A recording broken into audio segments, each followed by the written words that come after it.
pada 22 Desember 3 hari yang lalu, hari Jumat, KPU mengadakan debat perdana bagi ketiga calon wakil presiden ya di Jakarta Convention Center ya. Hadir Muhaimin Iskandar sebagai calon wakil presiden dari pasangan calon presiden wakil presiden 01. Kemudian Gibran Rakabuming Raka dari paslon presiden 02. Kemudian Mahfud MD calon wakil presiden dari nomor urut 3. Semula orang sangat meragukan bahwa Mahfud akan melumat Gibran, demikian juga Muhaimin akan memperjuangkan Gibran.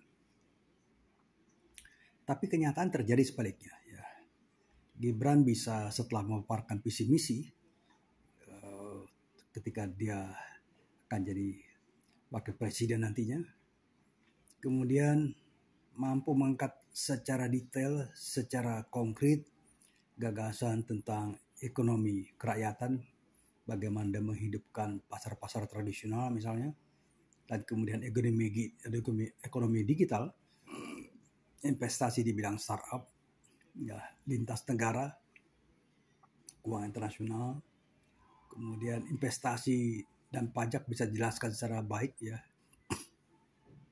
Kemudian juga perdagangan, pengelolaan APBD, infrastruktur dan perkotaan. Saya kira Gibran berangkat dari pengalaman sebagai wali kota ini, modalnya sangat besar sekali buat Gibran ya. Modal sangat besar sekali, sangat penting sekali dalam debat ini. Sebaliknya Mahfud tidak punya pengalaman apa-apa dalam bidang pengelolaan isu-isu ekonomi. Ya. Mahfud mencoba berkelit ya dengan menampilkan isu-isu korupsi, isu hukum, padahal bukan di situ. Jadi kentara betul Mahfud ini tidak menguasai tema ya. Ya, dan kemudian berdebat dengan Gibran membalas dengan catatan konkret. Demikian juga dengan Muhaimin Iskandar. Ini lebih kacau lagi ya. Ya, disentil oleh Gibran ya, dia menolak IKN padahal ikut potong tumpeng ketika peresmian IKN. Dan lebih parah lagi ya, dia menolak IKN tapi menawarkan membangun 40 kota startup Jakarta. Saya kira ini ide ngelantur ya, kemudian juga tidak masuk akal, tidak rasional, dan ini upaya berkelit. Jadi kalau diadakan pemenang dalam lomba debat ini, pemenangnya adalah Gibran. Dan Gibran membawa semangat baru, membuktikan dirinya tepat berpasangan dengan Prabowo. Bukan hanya itu saja, Gibran menampilkan diri sebagai sosok pemimpin Indonesia di masa depan yang rasional, lepas dari segala macam kritik terhadap naiknya Gibran, pencalonan Gibran. Tapi Gibran sudah buktikan, rakyat akan menilai, seperti Pak Prabowo bilang, rakyat akan menilai siapa yang akan dipilih dalam pemilu ke depan. Ini suatu hal yang sangat penting sekali ya. Dan kemudian setelah debat, Prabowo merespon luar biasa ya penampilan di Gibran.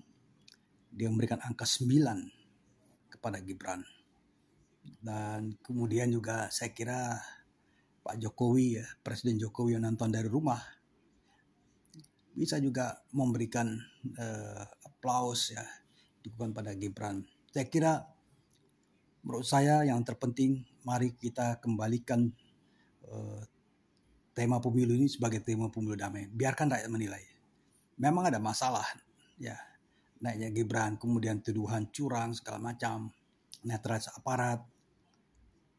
Tapi semua harus dibuktikan. Dan kalau persoalan dibawa ke Mahkamah Konstitusi dengan pernik-pernik berita-berita yang secuil-secuil itu, pasti gugatannya ditolak. Dan optimisme bahwa pasangan Prabowo Gibran akan memenangkan pemilu presiden 2024 ini semakin nyata. Lepas daripada kontroversi, dan kita lihat ke depan. Tentunya tugas DPR untuk mengontrol jalan pemerintahan. Tidak bisa membiarkan begitu saja. Ini tanggung jawab DPR. Oleh karena itu, diharapkan nanti koalisi pengontrol pemerintah juga kuat. Ya, tidak perlu semua masuk ke pemerintahan. Buktikan bahwa bisa bekerja.